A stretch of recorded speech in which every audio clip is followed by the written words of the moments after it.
Assalamualaikum warahmatullahi wabarakatuh.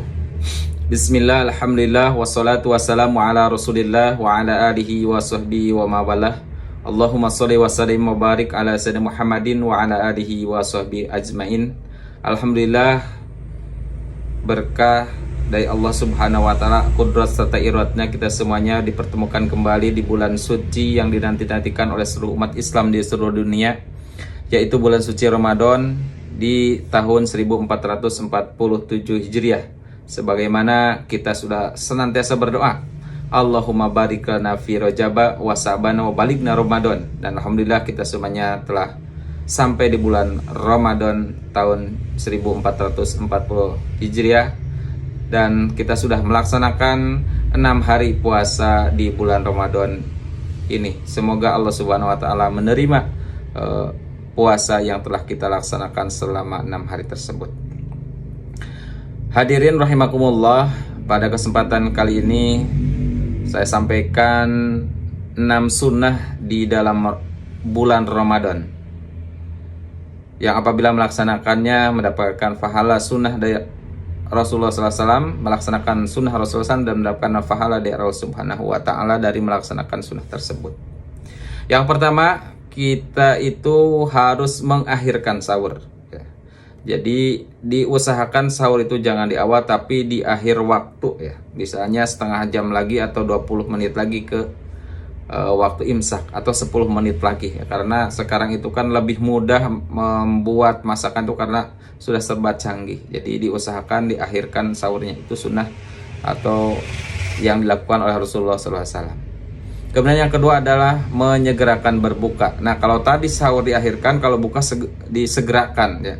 Jangan sampai diri kita merasa kuat, wah sudah adzan maghrib juga masih santai. Padahal begitu azan harusnya kita langsung melaksanakan buka puasa, karena sunnahnya adalah disegerakan. Kemudian yang ketiga adalah berbuka dengan kurma jika mudah diperoleh atau dengan air. Nah, jadi tidak dipaksakan juga ya. Ada sunnah betul dengan kurma, tapi kalau tidak ada, kita umpamanya di gunung tidak bisa beli ya, kita cukup dengan air putih ketika awal berbukanya. Nah, kalau di kita kan tipe kebalik ya, buka itu dengan bala-bala dan gehu atau gorengan yang lainnya, yaitu gorengan kalau di Sunda itu ya. Tetapi sebetulnya sunnahnya itu adalah dengan kurma ya, karena sekarang ya banyak ya bisa beli online dan sebagainya, ataupun sudah banyaklah para penjual kurma. Tidak seperti zaman kita kecil dahulu yang memang kurma itu merupakan sebuah makanan yang mahal dan susah didapatkan, tapi sekarang itu mudah. Makanya kita berusaha melaksanakan sunnah Rasulullah SAW, membeli kurma di awal puasa untuk dijadikan kita berbuka. Nggak usah banyak, cukup ganjil aja seperti yang disontohkan oleh Rasulullah SAW, 1, 3 dan selanjutnya.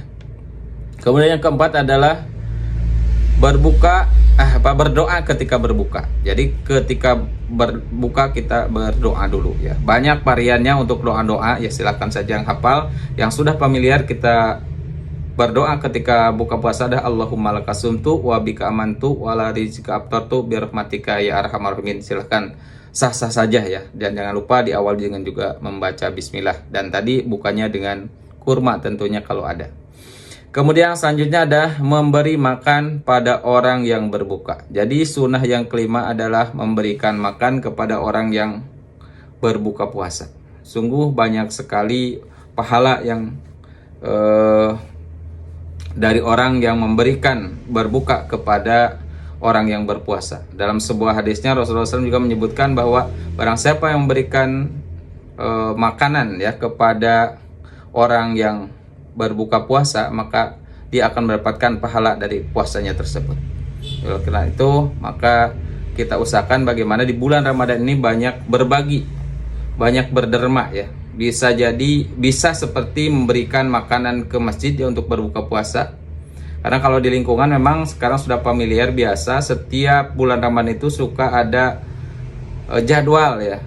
Nah, itu merupakan sebuah peluang buat kita memberikan makanan berbuka kepada orang yang berpuasa. Ada jadwal, dikasih jadwal tiap hari ya.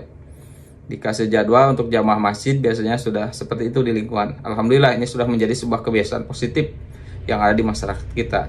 Dan kita sebagai makhluk sosial juga atau sebagai warga juga kita ikut ya, karena ini merupakan sebuah pulang. Atau lain dari itu juga kita bisa memberikan juga kepada saudara-saudara kita, kerabat-kerabat kita ya. Kita yang mampu misalnya memberikan kurma ya, setiap awal Ramadan kita bagikan kepada mereka, saudara-saudara kita yang kurang mampu, baik itu keluarga dekat ataupun tetangga, dengan bagikan kurma bagi kalau kita mampu memberikan kurma ya kepada warga atau lingkungan sekitar. Kemudian yang keenam adalah lebih banyak berderma dan beribadah di bulan Ramadan. Nah, bulan Ramadan ini selain tadi nomor 5 ada memberikan makanan pada yang berbuka, kemudian yang keenam adalah lebih banyak berderma, bersedekah ya. Jadi kebaikan-kebaikan itu sangat berpulang di bulan Ramadan itu, karena berlipat ganda pahalanya dengan berbanyak berderma. Berderma bisa dengan apa saja, bisa dengan harta, dengan pikiran, kemudian dengan tenaga ya di bulan Ramadan ini. Ya, dengan harta kita memberikan bantuan atau infaknya diperbanyak gitu kan. Ketika masuk masjid, infak subuhnya diperbesar, yang biasanya 10.000 jadi 20.000 atau sebagainya. Kan banyak beribadah di bulan Ramadan. Nah, jadi ibadah di bulan Ramadan harus ditingkatkan ya. Misalnya membaca Al-Qur'an, kalau di bulan-bulan biasa biasanya hanya khatam satu putaran atau satu putaran di satu bulan, maka di bulan Ramadan usahakan bisa lebih dari satu putaran. Ataupun ketika ibadah-ibadah yang lainnya, misalnya sholat wajib ya, biasanya kita hanya bisa isya, subuh, asar, maghrib, isya dan subuh berjamaah di masjid, maka ditingkatkan di bulan Ramadan jadi 5 waktu kita bisa sholat berjamaah di masjid. Ditambah lagi dengan sunnah-sunnah rawatibnya ya. Biasanya kita hanya wajibnya saja, maka di bulan Ramadan harus ditambahkan gitu. Ini melatih ya nanti supaya terbiasa ketika setelah bulan Ramadan untuk melaksanakan sunnah rawatib lainnya. Juga ibadah yang lain seperti taraweh atau qiyamul lail atau qiyamul Ramadan ya. Kita diusahakan jangan bolong ya di bulan Ramadan ini. Kita senantiasa melaksanakan ibadah-ibadah tersebut, tentunya lebih baik bersama dengan masyarakat sekitar, supaya kita lebih bermasyarakat dan lebih bergaul dengan masyarakat dan lebih dikenal ya, tidak eksklusif gitu. Jadi ikut taraweh, dan kalau bisa kita di lingkungan sendiri, jangan sampai ada yang taraweh itu nyari ke masjid luar gitu. Tidak mau di tarawehnya di masjid sendiri. Nah, diusahakan kita masjid lingkungan supaya kita bergaul dengan masyarakat. Jadi demikian hadirin semuanya untuk 6 sunnah di bulan Ramadan, yang sebetulnya masih banyak sunnah-sunnah yang lainnya, cuma ini dirangkum hanya 6 saja. Yang pertama adalah mengakhirkan sahur. Yang kedua menjegarakan berbuka, dan yang ketiga berbuka dengan kurma ya, atau dengan air putih. Kemudian yang keempat adalah berdoa ketika berbuka, dan yang keenam adalah memberi makan kepada orang yang berbuka, dan yang keenam adalah berderma dan beribadah di bulan Ramadan dengan lebih banyak. Sekian dan demikian yang bisa saya sampaikan. Assalamualaikum warahmatullahi wabarakatuh.